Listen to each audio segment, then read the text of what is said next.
Hello and thanks for tuning into Animation Essays podcast. I'm Julia Smuts Louw and I'm chatting to the directors of Stickman. The Magic Light Pictures and Triggerfish animation production is up against some illustrious competition at this year's Kids BAFTAs in London. So we're here with Jeroen Jaspaert. Hello. And Daniel Snaddon. Hello. Full disclosure, who is my husband.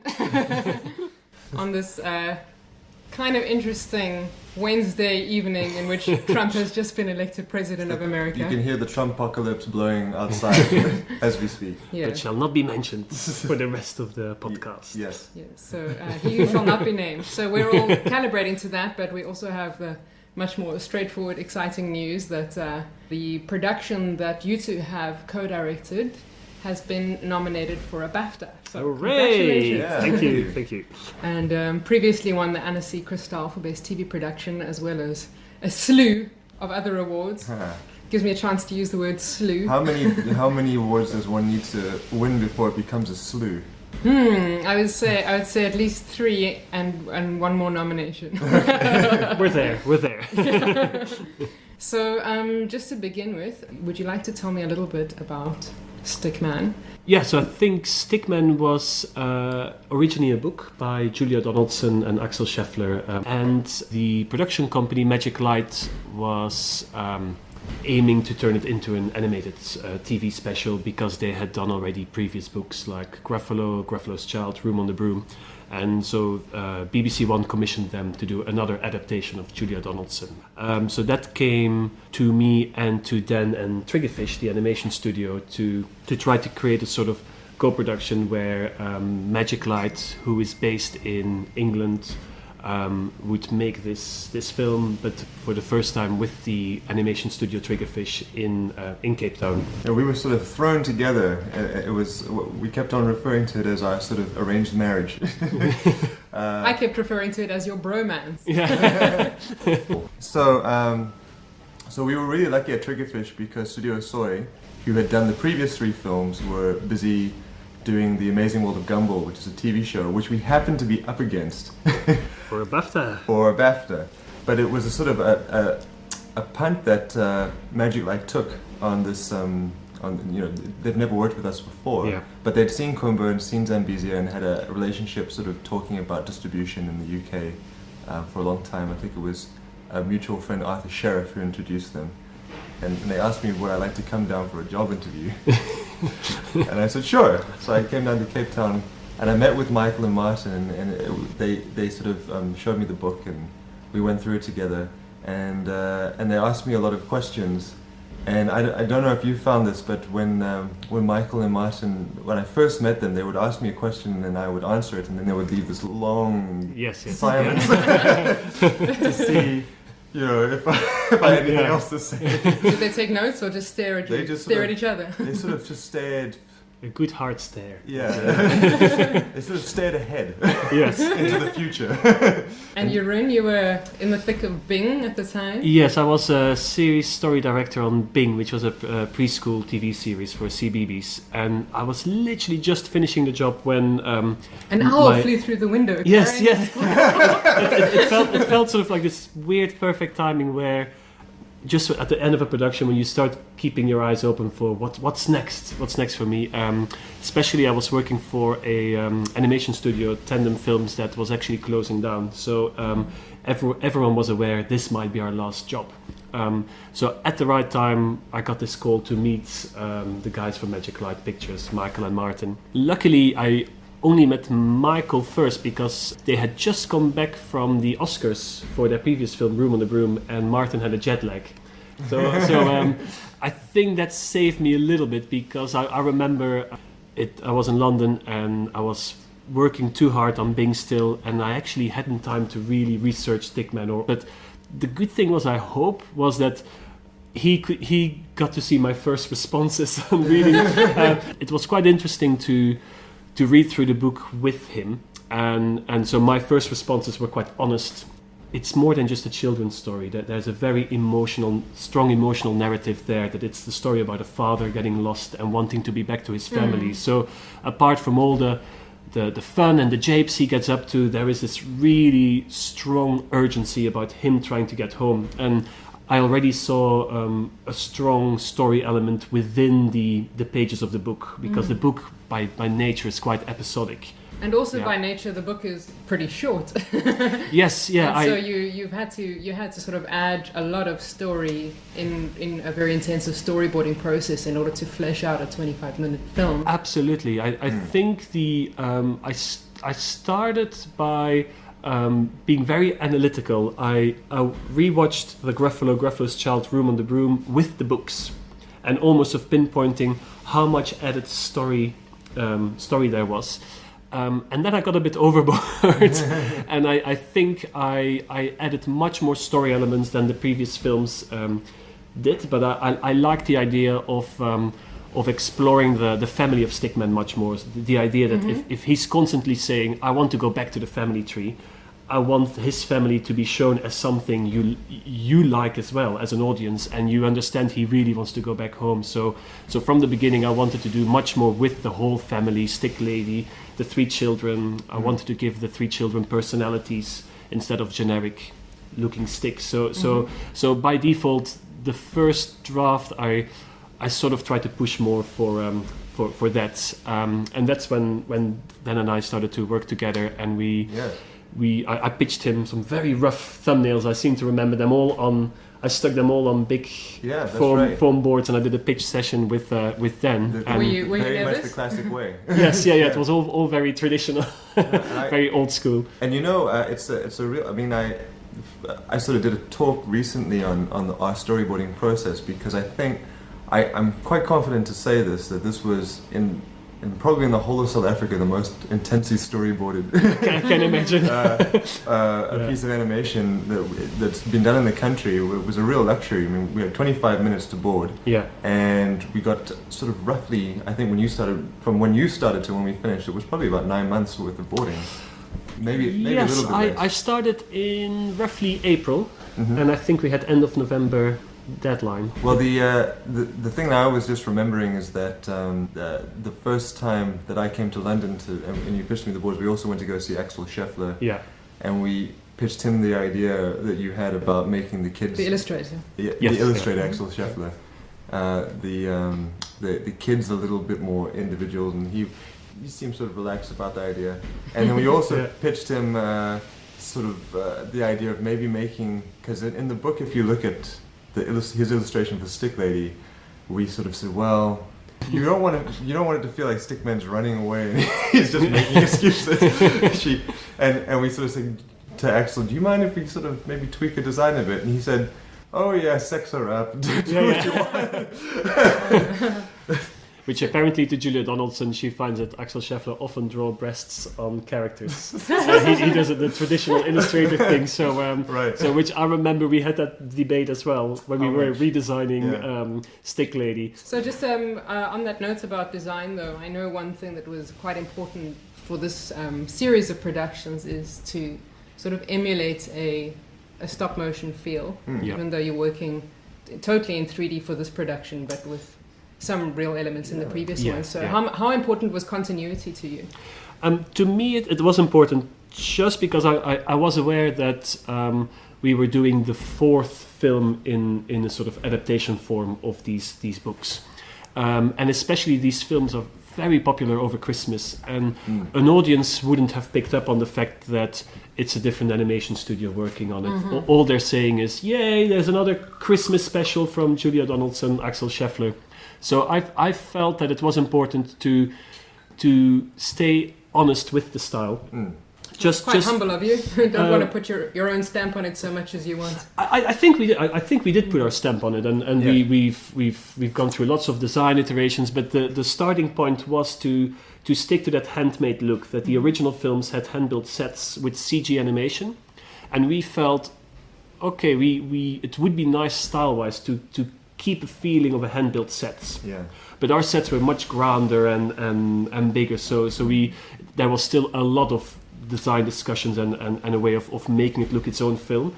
But I think for an audience, you don't question that it's done by a completely different set of people. You still feel, it's another one of those films. And I think that was important. And within those rules, then we really worked hard on giving it a look that we feel is our film and not just a repeat of a previous film. Well, the thing that I'm really satisfied about the way the film turned out is that because we've gone for a more handmade look, there's a more sort of timeless quality to the look of the film, you know. And I think that it's funny, but a lot of the CG films that I grew up watching, especially as a teenager when I was first in college, CG has a tendency not to age terribly well.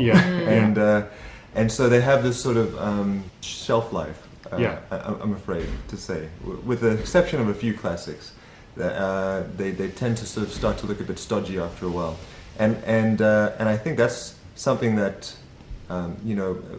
Magic Light, they always talk about, making sure that the world feels charming and that it feels, sort of authentically British. And, England has had a wonderful history of stop motion, with Thames Television and with Aardman, and there's a sort of aesthetic that you associate with, like Wind in the Willows and that kind of thing. And so for us, having done, we at Triggerfish always tried to figure out, well, what is the African animation aesthetic? How do we make our stuff look African, Now all of a sudden we're saying, how do we look British? And I think the stop motion helped enormously. I think it helped as well because it's still a TV movie, and so there's a certain limited budget to it. So to give yourself a rule from the beginning that we are going to find the charm in simplicity instead of pushing CG quality for realistic hair and freckles on faces and an endless amount of grass blades in the sceneries. It was a good lesson for everyone to actually say, no, we want charm, and charm is about the handmade feeling of things that you feel it's been designed and then it's been constructed instead of all the technical stages sort of the design process goes through. I love the idea that some of the characters had thumbprints built into their textures, even though, of course, there were no real hands on them. I think that's sort of part of the sort of thinking about stop motion films and what makes a film handmade, actually. And funnily enough, I think we all probably miscalculated how much effort it takes to make something look slightly wonky and slightly hand-built and slightly rough around the edges, because the nature of CG is that everything is perfect. And so we almost had double the amount of time to turn a character from a CG character into slightly wrong, slightly more wonky. I remember we made paint mistakes that sometimes Santa's outfit, the red of his outfit would go into his neck, or the white of the beard would sort of touch his chin. Another example I remember from the talk at Cape Town International Animation Festival was that parts of the set looked as if a set designer might have been lying on it by mistake at a stage. I remember we deliberately did the stick children's bed was built sort of as the posts were like tree trunks, and accidentally a little cut was made out of it by a scalpel, as if they tried their best to do something really refined, and then just in the end they messed it up with this. And so you find these little nicks and scratches. Also, once a prop has been painted and put in the set, sometimes the paint from the prop might end up on the ground plane, and so those things we were constantly analyzing. We were looking a lot at other stop motion films, but what I do like is that we still made it our own. So we were constantly looking at other films for reference, but the more we were making this film, the more we just decided this is the Stickman style. This is what we want to go for, and so it never feels like we've tried to copy. We started by being inspired by sort of classic TV specials, but then it became its own identity, which I'm really proud of, really. The word you use there, charm, is an interesting one, because that to me also belongs with stop motion, and the idea of anything quaint, British, sort of picturesque, it fits well with stop motion. But you managed in certain scenes to achieve a sense of the epic as well, which is, I think it's eluded the form, or maybe just doesn't suit it naturally. Like there's a bit where Stickman gets that's somebody else. Stickman gets lost out to sea, and then a wave crashes over him. I was thinking about this again recently when I saw Kubo and the Two Strings from Leica, because they've really been very brave with saying you can make an epic out of stop motion. Sure. Absolutely. And with theirs, a lot of it actually is stop motion as well. So is this a form you see becoming mainstream in the same way that CGI has? I think it's very difficult to say. I mean, Leica have been a very brave studio and had taken big risks, and they're exciting, especially as animation artists. It's always exciting to see what they're doing because it's absolutely stunningly beautiful. You know? Yeah. I think whether or not the audience is there. At the end of the day, it's not really the medium that's the important thing, though. It's the experience. It's the emotional experience, you know. And I think that when we talk about, charm, it's an emotional quality to something. It's not an aesthetic quality, actually. It's you look at something and and you're charmed by it, or you are not charmed by it. You know, and that's what made it so difficult, because we're trying to basically capture the je ne sais quoi, and sort of we're doing it by looking at the layers of information that make up an image, you know, and trying to reproduce it and go, well, is this charming? Does this look charming enough? Do you feel charmed yet? It all goes back. It's a cliche to say, but it all goes back to story. It's sort of we worked hard on a style, but only after we spent all those months working on a story we were really proud of. It was pretty clear, even from a fairly rough-looking animatic, that when we did screen tests with the guys at Triggerfish, that people were moved by the experiences of a stick. They literally were rooting for him, and there was his sort of drawings, Photoshop drawings, black. And I think that then gives the confidence to say, okay, we feel we've got the story nailed. Now let's make it as charming as we can. But I don't think the success the film has had so far is because of the look or the style. It's much more about the emotional connection an audience has. But going back about charm, the difference is it's charm but not cute. That was always the thing we said that was when we were designing characters, that was your motto. And if someone would say, "Oh, she looks cute," I would almost go, "Uh-oh!" Alarm bells when done. Like, is that too cute? Yes, exactly.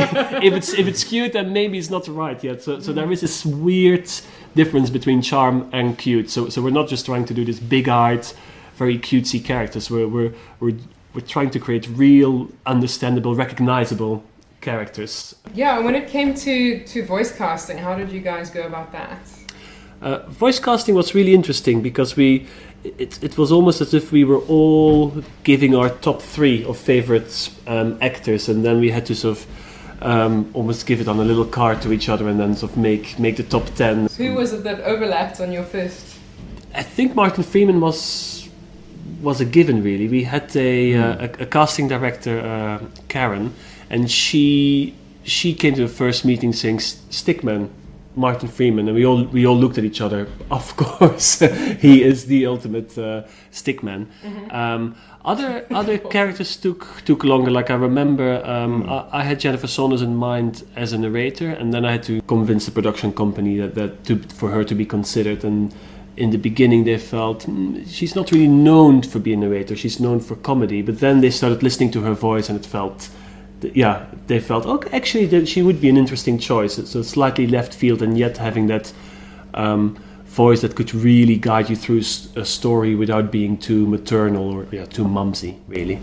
Yeah, I think for me the most exciting addition to the cast was Sally Hawkins, because I was a huge fan of hers from Happy Go Lucky and 1 or 2 other roles that I absolutely loved. Was it intimidating working with the A-listers, or did it? Surprisingly, not really. I felt quite sort of comfortable. I think I was in the mode already of dealing with such a big crew that it almost felt like, and now we're doing the voices, and so it didn't feel like there was even time to be starstruck, because, for instance, with Martin Freeman, we recorded him for 3-4 hours, so there was no time to sort of think, oh my god, it's Martin Freeman sitting next to me. It was about, right, here's the animatic, this is the character, let's now go through the lines, really. The tricky bit I find is that you need to make instant decisions, and especially working in the animation industry, animation is a slow growing process, so suddenly to have a few hours with someone, but they're the voice of Stickman or Santa. It's quite intimidating to make these important decisions at that point, and it means that's it. The voices are done. It's also very difficult, I think, for the actors to look at a storyboard and get exactly what you're doing. And I think as animators, we're used to yes, absolutely reading those sorts of things. And I just remember being super happy with when Martin had the finished animation to respond to. How much more we got out of that? Yeah, we got a lot. We got so much out of it because he got it immediately. Yeah. Whereas if you're just looking at our sort of scratchy drawings, we forget that people don't all think like animators. Yeah. We just can see a storyboard or an animatic. We see movement already, and even really well trained actors, they're used to live action. So animation is quite an sort of unique little niche world, really. Hence why Rob Brydon gets asked so often, because he understands animation. He can actually already understand that you need to give more color to a voice or hint at some accents in the delivery, because he understands an animator can do something with that moment. Having said that, the performance that Martin gave won him a British Animation Award for Best Vocal Performance. Well, he did a great job, and he comes across very likable, which what Stickman had to be, and seeing him perform as well. We filmed his performance. He really got into that role. He became Stickman himself, which was good reference for the animators. But I do agree. You'd think there'd be an advantage to working in animatic, just because if there is something spontaneous an actor comes up with, you still have time to work it into animation. Was there opportunity to do that at all? Yes. I think in our animatic we hadn't developed the swan couple as much. We in the animatic they just say the lines. A twig, this twig is the best, blah blah blah, and it was only just before that we were talking with Sally Hawkins, and because she was doing different voices, she did a pigeon, a robin, and a swan. We came up with the idea, well, the swan, wouldn't it be nice that the father comes with this twig, and then she's actually not that impressed, so she doesn't say a twig happily. She's sort of thinking, oh, another crappy gift you give me. And that sort of struck a chord, and when she did it, and it felt really nice. And then the week after we recorded Rob Brydon, and then we briefed him saying, you're really trying to impress your swan lady, but she's not that impressed, and he immediately got carried away with that. So it was something that in the animatic was probably quite dry, and it was sort of just before voice recording we decided to give them a bit more character. And actually now the swan couple is one of my favorite characters in the film. So Dan, I know one of your favorite parts of the process was recording the music. Was that kind of a surprise as to how everything came together? Because René, the composer, worked more or less in isolation coming up with the score, didn't he? Why don't you speak a little bit about René? René, he's actually the only constant factor in those 4 films. He's been a composer from Gruffalo onwards, still Stickman, and he'll be also composing the next film we're working on. And he is, I would say, very French in the positive ways of the Frenchman. He doesn't give much away. And you think, oh, what's he thinking about me? And then he gets carried away writing music, and all the emotion is there. He always admits himself that he finds it hard to compose for animation, which I find quite strange, because when you listen to the scores he's done, they're beautiful. But he also admits he finds animation a difficult medium, that the music really needs to enhance the emotions. He's more used to longer scores where you have time to develop a mood. But yeah, what we did was we selected some scratch music. So the animatic had scratch voices, scratch music, and that was sort of the first time I met him. I briefed him based on that, but we made a point of not explaining too much about why I chose this particular music, because I didn't want him to be too influenced by the scratch music I've chosen. So we sort of left him with the animatic, and then he just came back to us with some themes, saying this is what I see as a Stickman theme, and the good thing about this theme is it can play slower for the sad moments, it can play faster for more chase sequence, And from there, it almost felt like once we had that little theme, and it was just that sort of tin, tin, tin, tin, tin, tin, tin, it just felt we can reuse this. And so it became this sort of rolling snowball that just that little theme got worked in other things. Yeah. But yeah, I think the orchestration was, I think for both of us, an amazing, Yes, amazing day. The music was recorded at Air Studios, which used to be owned by George Martin, who was the producer of the Beatles. And it's this huge church. It's a huge old church. And there was sort of a 33-piece orchestra. Yeah, it was amazing. What was really quite humbling for myself is to see this. You know, all these guys show up on the day in the morning. They come in with their instruments. They sit down. They tune up. Terry, the conductor, gets up and says, "Okay, guys, this is what we're doing. Half-hour special for the BBC. Let's take it from page 5 and this bar over here, and we'll just run through it like once." And they just play it like that, and it's like they've been rehearsing it for years. That's what I meant with the scary factor of voice recording as well. Is that we work such a long time on a picture, and there's this one day that really gives an identity to a movie, and I find voice recording or music did that. But I do remember, like in the beginning, the only note René gave during the orchestration was to the violinists, just a little bit looser. Yeah. And then they would go a bit more like this. Yeah. Is there a trapdoor in the floor that opens up underneath them if they hit the wrong note? It's quite, yeah. The thing that I found amazing was then, so they record, you know, because they're all in the same room, you get a bit of bleed, but essentially they're trying to record everything in sections so that they can mix it. And then in the mix, when they're producing and engineering the music, it changes the feeling of the music so much depending on which section is getting more play, you know. It just changes the feeling of something. Something that I've been really excited about telling people is that music kills comedy, and that's something we did. And there's a few sections we switched off a few things, didn't we? We did. Where we lost the laugh, and as soon as we sort of knocked the music just for that little section out, we got the laugh back, and it's because it's about anticipation and then subverting expectations. And music is about sort of setting up expectations. So if the music is sort of happily going along, you just kind of think, well, you almost filter it out. Yeah, exactly. You're just carried along by it, and you don't register those moments. Just to finish off with, what was the hardest bit? What did you really struggle with as a team or as directors? I think for me, definitely in the beginning, it was a little bit being thrown together, where I had never worked with Magic Light before. And I have to say, I'm so impressed with the trust I got from them to basically saying, we don't know you, but we have chatted to each other. Here's the movie. Make it. Come back in 1.5 years. I had worked for 13, 14 years for the same animation studio. So I was very much used to working with the same compositor, working with the same animators, same designers. So suddenly a new team, and my assumption that I would talk to them the way I'm used to talk in the animation industry, and suddenly you would have moments of someone not understanding you because you were speaking Flemish. Yeah.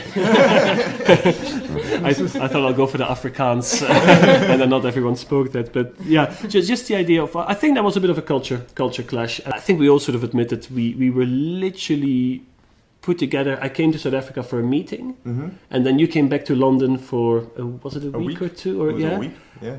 And that was it. You were back in South Africa. I was still in London, and we started production together. And I think both of us, we always had a sense of the end goal. Yes. And that whatever was difficult in the beginning, we were always finding ways to get over that, and making sure that whatever problem we have now is nothing compared to making a movie together. And I think that helped in the beginning. Yeah, I for us, I was always completely gobsmacked that we got this opportunity. We knew these movies, we'd been in Annecy with Kumba the year that Room on the Broom won the Crystal for TV production there, and we'd seen the Oscar showcases, and the Magic Light films were always in the Oscar showcases, and all of a sudden to be co-directing one of these movies out of nowhere was really incredible. And to echo what Jeroen said, it was amazing that Michael and Martin sort of after one interview just sort of gave us the keys to the keys to the vehicle. We have to give them kudos for that. I think it reminds me of what Tina Fey says in her book, that leadership is all about hiring the right people and then getting the heck out of their way. I think courage. they believe in that, because what I remember, I also came from a commercial world where I was used to dealing with clients that you need to present things and you need to and you care about and I never thought of that. and I felt with Michael and Martin, I was the one pestering them, saying, shouldn't I present you all the character design we've done or the first sets we've built, or I felt I needed to show that to them, to show we're doing an okay job, and to sort of get that moment. This is how we're spending all your money. Yes, and they were very relaxed about it. And I think because their ethos is it's all about stories, so they were much more involved in the script writing, storyboarding, animatic. They were heavily involved. Yes. And I think at that point they would say, well, now we'd like to see it when it's in color or when it's moving, but not every step along the way. I think that just to touch upon again what was difficult is the sort of the pressure of knowing that these films have been so successful. And Triggerfish, we had made 2 movies, but when we started Stickman, we actually had to basically reboot the studio. I don't know if Magic Light, I think they found out subsequently, but I don't think they were quite aware of how the Triggerfish had basically become a very small operation between projects. So Mike Buckland and I set about sort of scouring the country for, to try and get the Kumba team back, and then to try to find people to augment the team. So Jeroen was new to us, and for the most part, a lot of us were new to each other. Yeah. And there was this expectation, okay, it's got to stand with shoulder to shoulder with these other things. We're doing it in a different medium. We're not building the sets. We're going to do everything in CGI. The film had many, many characters. It had many, many environments that are all in the book. We couldn't, skip any. With different seasons. With different seasons and lots of, water and snow, and he's even on the fire at one place at one point. So there's all these wonderfully challenging CG problems, and I think that for us it was really about sort of not being able to kind of rest on any laurels that we may or may not have from our 2 big films that we'd done, and to really kind of look at it as a new challenge. We actually almost had to relearn CGI, and also most of us hadn't worked overseas, so I think what Jeroen brought to the team is this incredibly high standard. The relentless. Well, but it was tough. Okay, what we had. I have friends who worked in London for the big shops like MPC and Frame Store and those places, and you hear about like the just the culture there is, it's excellent. People who don't stay late are not the ones who are not serious. They don't last long in the industry because no one takes them seriously. And I think that on Zambezia it was a sort of an exercise in crisis management. In Kumba we had actually a really streamlined production, and it was almost, in retrospect, a little too comfortable. I think that we all did really good work, but I believe that Stickman pushed us further than we thought we could go, and everyone who worked on the show found it challenging, but I think that everyone would agree that they did their best work that they had done in their careers on that show, and we're working on something now where it'll be interesting to see what the verdict is, but it's looking really good, and people are working even harder. I'm sure you can say the production. We're doing Revolting Rhymes by Roald Dahl, which a lot of us grew up on. It was a really popular book here in South Africa. It's been directed by Young Lacha and Jacob Shu, who actually we owe a great debt to, because they were 2 of the pioneers on The Gruffalo and Room on the Broom. So we're all sort of one big happy Magic Life family at the moment. It's almost incestuous. It's almost incestuous. Yeah, it's all coming together. Yeah. So we had a lot of good challenges. For me personally, it was about learning how to really, as a co-director, make sure that I was really listening to Jeroen and helping him facilitate this vision of the project, and then to also find ways to kind of add to it and have a good creative sort of collaboration, but without feeling like I needed to, put my stamp all over the thing. I think it's an important distinction between a director and a co-director, and a co-director is really a supporting role. I think because the way we did storyboarding was almost production wasn't involved yet. It was just you, me, and then we had Sarfo and Mike helping out, and we sort of did the Skype calls whenever we needed it, and I think all the battles and all the issues or saying what is it about, who is he, and things like that, we had done amongst ourselves. So I think that was quite good, because otherwise it would have been tough to start production immediately, and we still have to align our ideas whilst production is happening. So I must confess, I thought one of your answers might be that the toughest thing was Skype. Oh yeah, it is. Well, the thing is, it's you have to sort of think back about it. I think because like an easy dream. We all have improved so much. The Skype in the beginning was tough, but also to be honest, it was the internet connection that was tough. It wasn't the people themselves. And I think, but it is a case. What I meant with culture clash is, I find in South Africa people very polite, and it's the thing of rather not rocking the boats, not yes, say you understand, instead of challenging the director. I'm used to for a little bit of challenge and trying to sort of, if someone isn't clear on something, they will ask me. Often I guess there were cases where we would talk about something, I would finish a Skype call thinking, right, that's all sorted, and then the next day realizing, oh, we really misunderstood each other. So that was quite tricky. But to be really honest... Take note, international students. South Africans are very polite, and we now have fibre. And they have learned how to talk back to directors as well. We found that every new person that came onto the production had to learn how to speak to Jeroen over Skype. Speak Jeroenese. Yeah, and there's some people. There are not very many extroverts at the studio, and the thing about Skype is it doesn't feel like a one-on-one. It feels like you're shouting at the TV. Yeah. I know it's getting late, but I'll just ask you really quickly.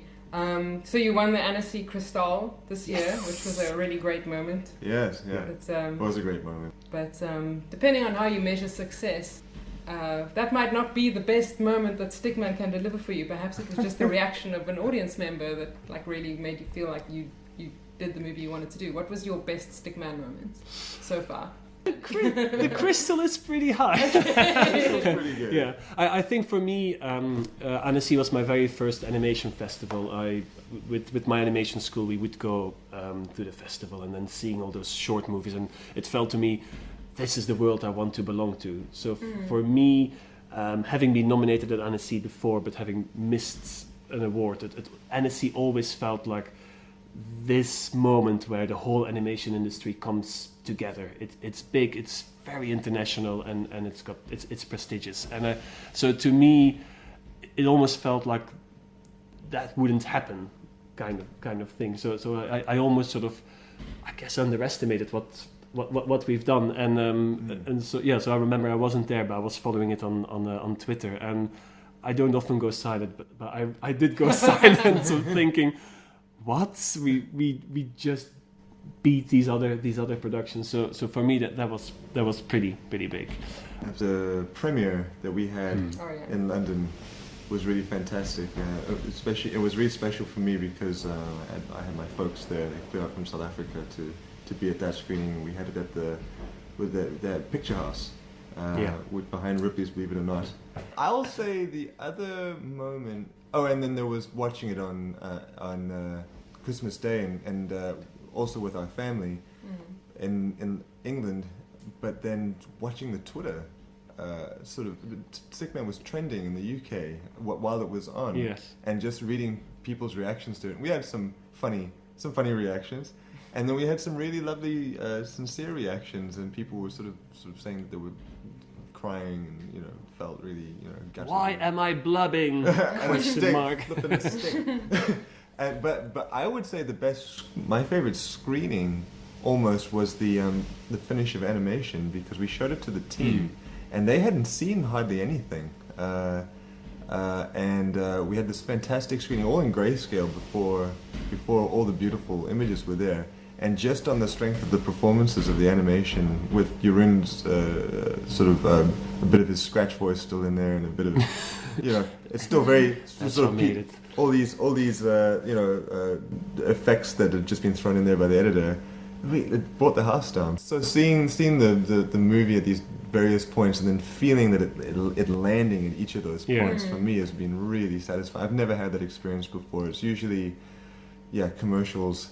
The client's always sort of just poking at it until it goes out. Yeah, or, do the one Make your logo bigger. because they can. No, it is lovely. I've been in England to a few sort of cinema screenings of Stickman, and it's a strange thing. A tall figure in the back. Yeah. In the back of every Stickman screen. So, are they enjoying it? But there's always, and in the beginning it disturbed me, there's always one crying child in every performance. Crying at the wrong moments? It is sort of Stickman on the fire, or when it gets a bit tense, and there's lots of silence as well. That in the beginning I thought, oh dear, they don't like it. But then you look at faces and they're silent because they're so enthralled by what they're seeing, and it's that nice sort of vibe you get. That's from how you know it will be a winner with the parents. Silent They're silent for half an hour. Winner. That's what it is. Yeah. What I really enjoy as well is the fact that when you sort of on Twitter or Facebook, that it's parents who are talking about it, and the fact that they admit they cry. I think it's quite lovely. Yeah. You can get your copy of Stickman on Amazon. Watch out for Triggerfish and Magic Light Pictures' next production, Roald Dahl's Revolting Rhymes, this Christmas on BBC One. Until New Year's, Merry Christmas from Animation SA, and to all a good night.